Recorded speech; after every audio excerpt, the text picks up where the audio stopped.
Bienvenue dans Une semaine dans le monde, c'est toute l'actualité de la semaine vue par nos éditorialistes. Avec nous aujourd'hui, Isis Ascoberetta, vous êtes chargé de projets éditoriaux à Cartooning for Peace.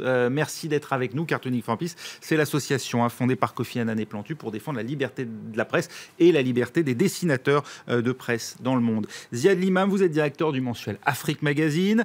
Également avec nous Marc Semo, journaliste au Monde, en charge des questions diplomatiques. Et Alberto Toscano, correspondant à Paris pour le quotidien Italia, alors mon italien n'est pas très bon, Oggi. Il sera donc le premier président français à s'imposer le non-cumul des mandats dans le temps. François Hollande renonce à concourir en avril prochain à un nouveau bail à l'Élysée. Il l'a annoncé hier, jeudi à 20h, heure de Paris à la télévision, allocution solennelle dont voici le moment clé.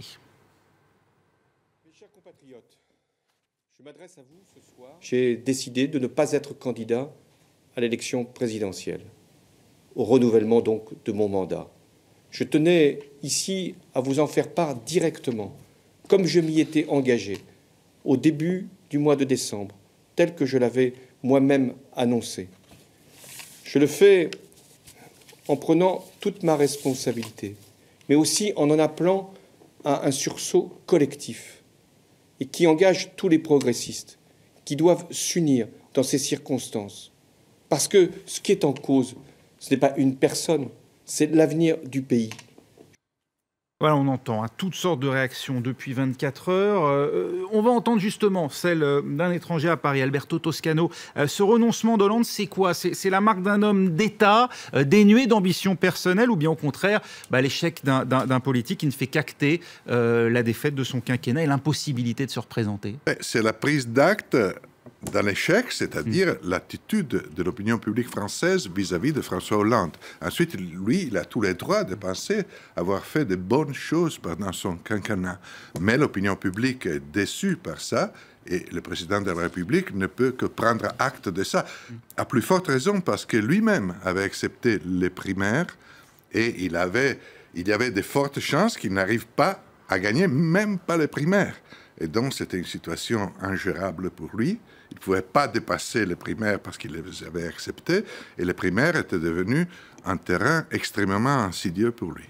C'est, Marc Semo, l'obligation de passer par les primaires et la détermination de Manuel Valls à se présenter également, qui ont eu raison de l'envie de François. Les primaires étaient effectivement un énorme problème. Il pensait les remporter au début, malgré tout. Sa grande force était d'être le plus petit commun dénominateur. Il les avait taillés sur mesure avec Cambadélis. Voilà. Oui. Ensuite, il y a eu le signal d'avertissement de Sarkozy balayé au premier tour de la primaire de la droite, ce qui était quand même, ce qui je pense l'a fait beaucoup hésiter. Et effectivement, pour un président en exercice, l'exercice même des primaires internes au parti, alors qu'il y avait par ailleurs d'autres candidats à gauche qui se présentaient en dehors des primaires, devoir débattre en direct avec le même temps de parole avec Marie-Noëlle Lienemann et Gérard Filoche, c'est effectivement pour un président en exercice plutôt embarrassant, voire humiliant.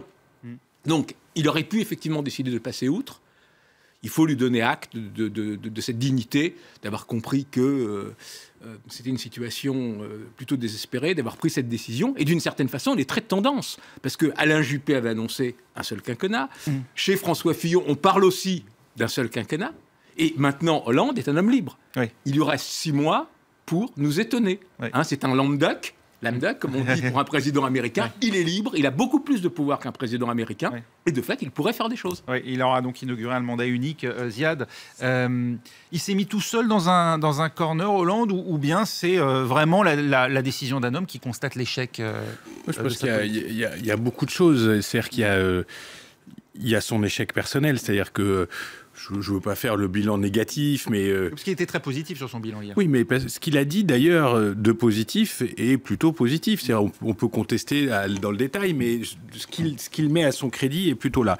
Mais il y a un aspect personnel, peut-être le manque de charisme, peut-être ce manque de stature, ce manque de grands costumes qu'il aurait pu porter. Bon, les histoires du scooter, les histoires de sa première compagne, tout ça l'a démonétisé très vite. Il a eu un très mauvais début de mandat et donc il a eu beaucoup de mal ensuite à se rétablir. Et il passe pas. C'est-à-dire que C'est bizarre, il passe pas. Autant Marc disait hors plateau qu'il était passé parce qu'en gros, celui d'avant, c'était encore pire. Mais et je suis d'accord avec Marc. C'est pour ça que je reprends Marc. Mais je veux dire, voilà, il y avait un caractère issue. Non. Il était quand même le chef du parti. Je rappelle, malgré tout, qu'à son apogée, quand il est président, la gauche a toutes les régions françaises. La plupart des grandes villes, même le Sénat, c'est un immense gâchis. Il y a une apogée. Ensuite, il y a l'autodestruction du socialisme français. Ça, c'est très clair. Ça s'est passé sur les 5 dernières années. Les deux gauches se sont totalement fissurées. Elles n'ont jamais pu se réconcilier sur un minimum nécessaire. Immaturité ? Non, parce qu'il y a un vrai débat idéologique entre la nouvelle gauche, dite les nouvelles gauches valsiennes, et les gauches Montebourreau mélenchonistes. Il y a un monde... La faute à qui? Au premier secrétaire de la synthèse? La faute au patron des socialistes qui, une fois qu'il est devenu président, la machine a explosé. Et c'est d'autant plus regrettable que de l'autre côté, la guerre des deux droites tourne définitivement à l'avantage de la droite la plus réactionnaire, la plus identitaire, la plus difficile. Donc je trouve un peu dommage que tout ça, ça soit mis à son débit systématiquement. Je pense que la famille progressiste aussi, je veux pas en faire trop, mais qu'un monsieur comme Mélenchon, dès le premier jour du mandat, avant même, puisque capitaine de pédalo, c'était avant même l'élection. Un procès en légitimité d'un président de gauche, bon. Alberto Toscano, ensuite Max. Juste une chose, ce discours des primaires tourne maintenant à une situation un peu paradoxale, parce qu'il y aura présumablement une primaire avec Valls d'un côté et Montebourg de l'autre. Mais les électeurs de Valls, si Montebourg gagne, n'iront pas probablement voter pour Montebourg, mais ils iront voter au premier tour de présidentielle pour Macron. Et au contraire, si Valls gagne, les électeurs de Montebourg iront voter pour Mélenchon. Ça veut dire que le vrai débat, il est ailleurs qu'au PS en réalité. La vraie gauche aujourd'hui, la gauche électorale, c'est qu'il y a des chances dans les urnes, elle est ailleurs que dans la primaire. La gauche est divisée profondément. Je pense que la grande erreur de François Hollande a été, depuis le début de son quinquennat et pendant sa campagne, de ne pas s'assumer pour ce qu'il est. C'est-à-dire un social-démocrate, c'est toujours revendiqué, un réformiste. Non, il a admis social-démocrate en 2014 au moment de la fameuse... Il a fallu 2 ans pour admettre... Mais social-libéral, il ne l'a jamais dit. Il l'a jamais dit. Voilà. Et peut-être la grande occasion gâchée, parce qu'effectivement, comme on le disait tout à l'heure, jamais la gauche n'avait été aussi puissante, toutes les régions, le Sénat, l'Assemblée, etc., etc. Ça a été qu'il n'a pas fait la propédeutique de ce tournant d'une gauche française se confrontant aux réalités.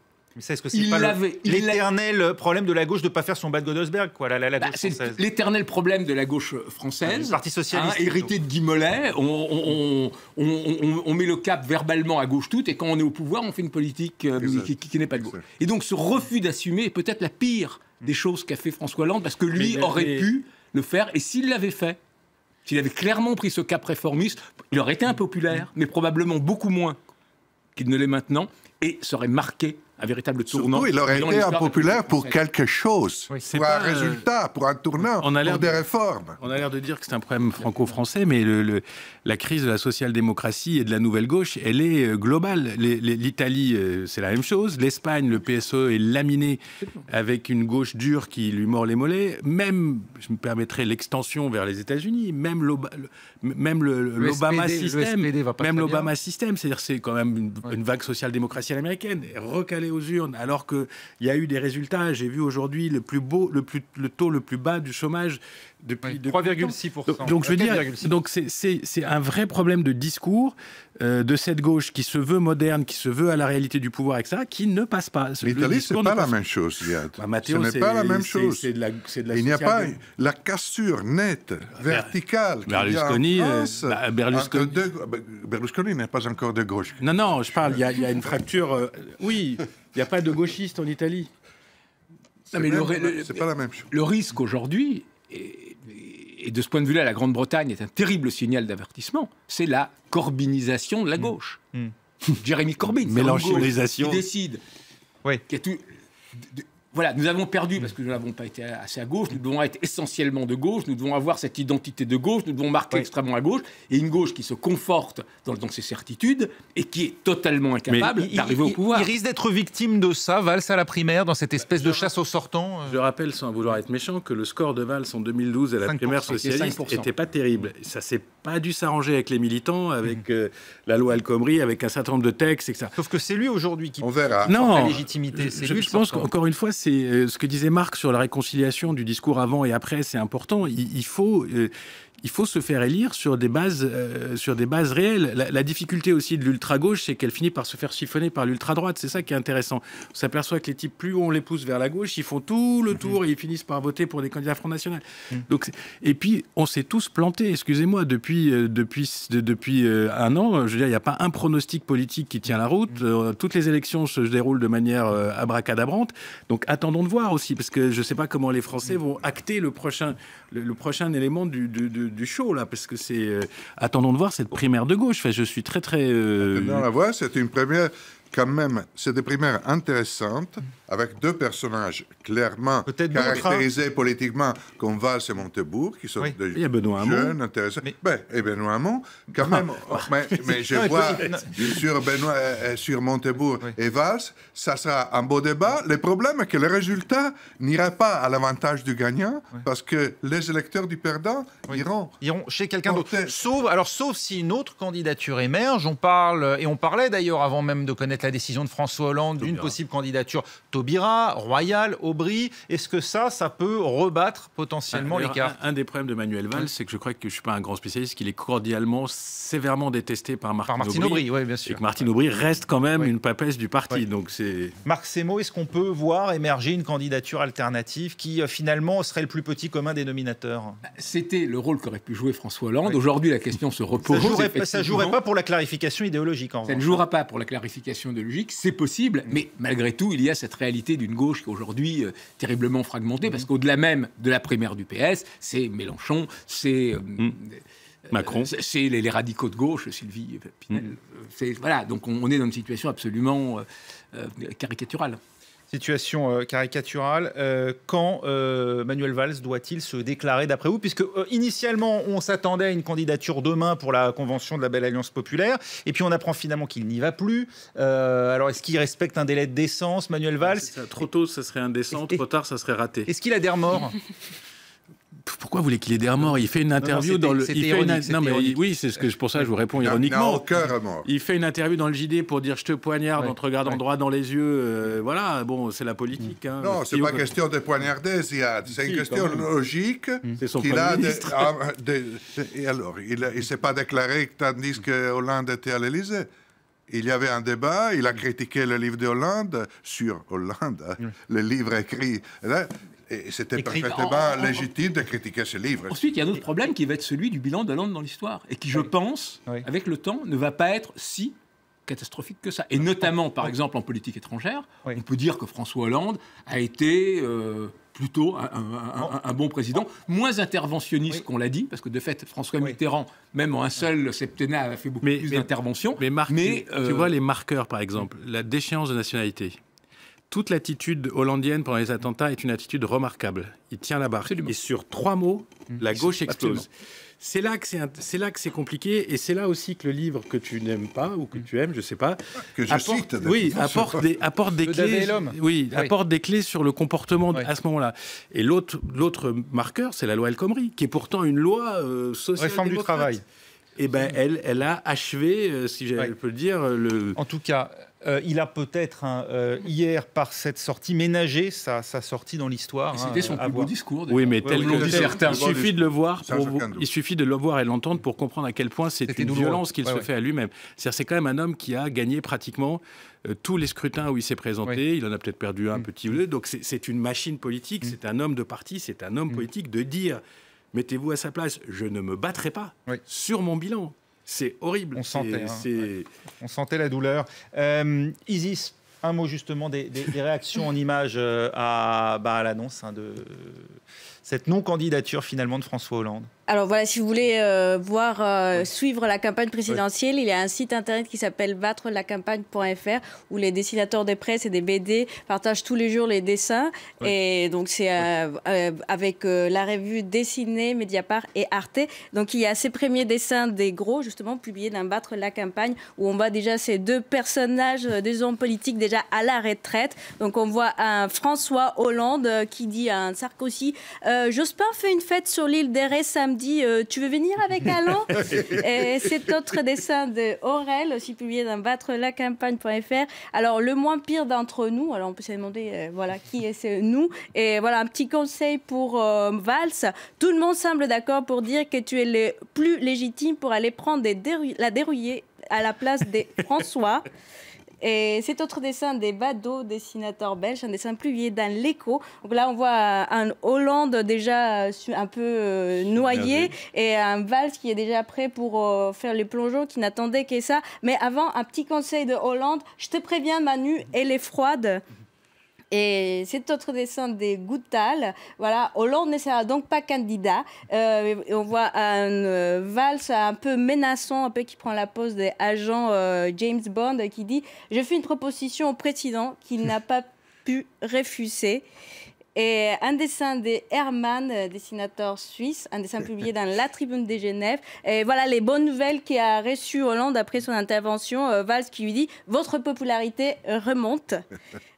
Et ces dessins de Mikaya, on se rappelle justement de l'anaphore du débat présidentiel en 2012, quand moi président, ben là elle est reprise à la sauce inverse, moi plus président. Et ces dessins que Plantu a fait justement à 20h pile poil, où on voit, voilà, c'est François Hollande avec son mouchoir déjà en train de faire ses adieux. Et l'autre qui dit, vous avez, c'était un type bien. Je pense que c'était un peu les sentiments qu'il y a eu de certains Français téléspectateurs après cette allocution du président. Et un dernier dessin de Rousseau, voilà, Hollande qui est déjà avec ses valises en train de partir et qui s'exclame avant de partir « Courage, Fillon !» Et oui, il a évoqué le nom de son rival à droite. Enfin, en tout cas, on ne sait pas si c'est le storytelling de l'Élysée, mais on réalise en voyant ces dessins à quel point l'idée que c'est Manuel Valls qui pousse vers la sortie François Hollande a inspiré les dessinateurs. Un mot à l'occasion des 10 ans de Cartooning for Peace. Votre association. Cet ouvrage, le dessin de presse dans tous ses états, c'est un livre, mais c'est aussi une exposition qui va s'afficher tout au long du mois de décembre, notamment sur les grilles de l'Hôtel de Ville. Voilà, donc c'est dans le cadre des 10 ans de l'association. Vous pouvez découvrir des dessins de nos 147 dessinateurs de presse qui font partie de l'association et dans le livre et une petite sélection dans les grilles de l'Hôtel des Villes jusqu'au 8 janvier. Donc vous êtes tous invités à venir voir l'exposition. Voilà. Et puis des dessins qui seront ensuite offerts au public. Oui. Raison de plus pour y aller. Voilà. Merci beaucoup. C'était sur cette exposition. Isis, un mot très rapidement aussi d'un sujet. On sait que ça nous tient à cœur ici à France 24 et ça vous tient à cœur aussi. Ziad, c'est l'annonce de la disparition d'Ousmane Sow, le sculpteur sénégalais. On l'a appris hier, connu pour ses sculptures de guerriers, des œuvres monumentales, et qui était d'ailleurs lui-même un peu une force de la nature, même s'il était passé sur le tard à la sculpture, longtemps qu'il naît dans la banlieue parisienne. Oui, ce qui est très important chez Ousmane Sow, c'est la transhumanité, c'est-à-dire il part de thématiques qui sont proches de lui et il fait une œuvre qui parle au monde entier. Et moi, je suis toujours très impressionné par ces gens qui ont cette capacité à passer les frontières culturelles et artistiques et à proposer une œuvre qui, en dehors de la plastique, parle à tout le monde. Je rappelle que pour les Parisiens qui nous écoutent, il avait fait une remarquable exposition sur le Pont des Arts qui avait attiré 3 millions de visiteurs. Donc c'était quand même pas, c'était pas anecdotique. Donc voilà, c'était un très très grand plasticien, grand sculpteur qui nous a quittés. Voilà, Ousmane Sow. On se retrouve, nous, dans un instant, juste après une courte pause. Restez avec nous.